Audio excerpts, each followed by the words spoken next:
I was 34 hours short of a bachelor's degree and dropped out to become a brewer, and never missed it.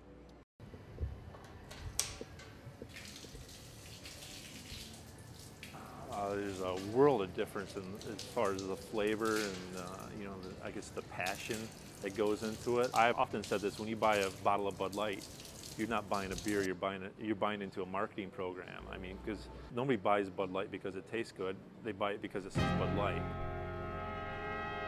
Get down.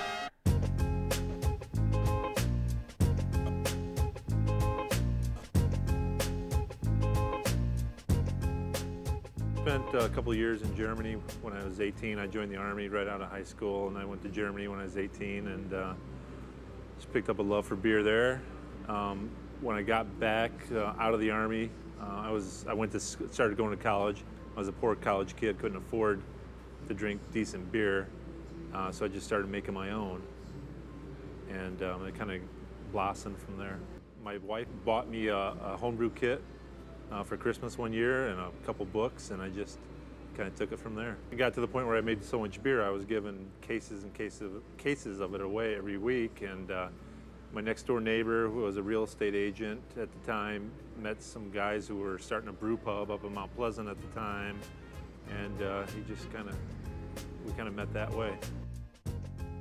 You just imagine a beer for me personally, I imagine a beer in my head, and I think about what it would taste like and what it looks like, and I basically reverse engineer a beer. And you know, if I want a beer that has licorice flavors or chocolate flavors or toffee flavors or anything, I think, well, you know, this malt gives me a toffee flavor, this malt will give me a coffee flavor, this malt will give me a licorice flavor. And I just basically imagine a beer in my head and reverse engineer it to the start. It's hard to explain how you can do it, and it took me many, many years to be able to do it. But now, you know, I can just imagine a beer in my head, and 5 minutes later I can come up with a recipe. I suppose I have complete freedom or control to make what I want.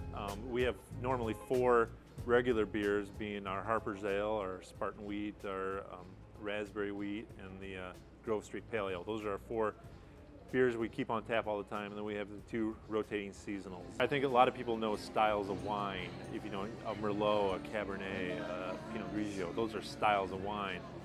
Beer also has styles like Oktoberfest, and a wheat beer, and a Hefeweizen, and a Kolsch. And so some beers tend to be produced seasonally. When it's summertime out, you know, you want to make nice, light, drinkable beers that go down really quick. But in the wintertime, when it's cold out, and you might want to make a nice big stout or a barley wine, a warmer, you know, it's kind of like that. Instead of a glass of scotch, you might have a nice glass of barley wine to warm you up, you know, before you go to bed in the winter. So that's what a seasonal beer is. One of the really fascinating things about this job, how there's almost no, you know, maybe the owners are competitive with one another, you know, they're competing, but the brewers will share. There are no secrets among the brewers. If a brewer called me up and wanted a recipe of one of the beers I made, I'd give it to them 100%. Owners, you know, don't necessarily, you know, like the sharing of the secrets, I guess, but the community of brewers is very, very tight.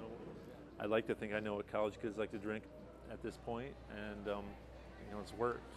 I think most college kids, I don't know how to put this, you know, the beer geek community, the people who think they're beer connoisseurs and something, they're very snobbish, and you know, they won't drink a beer just because it's a certain beer style, or there's a certain descriptor in the name or something like that. But a college kid's going to come up and drink a beer, and if he doesn't like it, he's not going to drink it again. If he likes it, he's going to drink it again, regardless of the name or the style or anything like that. So no, I give college kids all the credit for not falling into the hype of this, that, or the other thing. They're open to try anything, and if they don't like it, like the mild ale, they're not going to drink it again. If they like it, like the raspberry wheat, they're going to drink it. So, you know, I have complete respect for them because they don't fall into the hype. Beer is the future. People are going to realize that there's more to life than Light, Miller Lite, Coors Light, which, you know, it's just different versions of the same thing, different brand names of the same thing.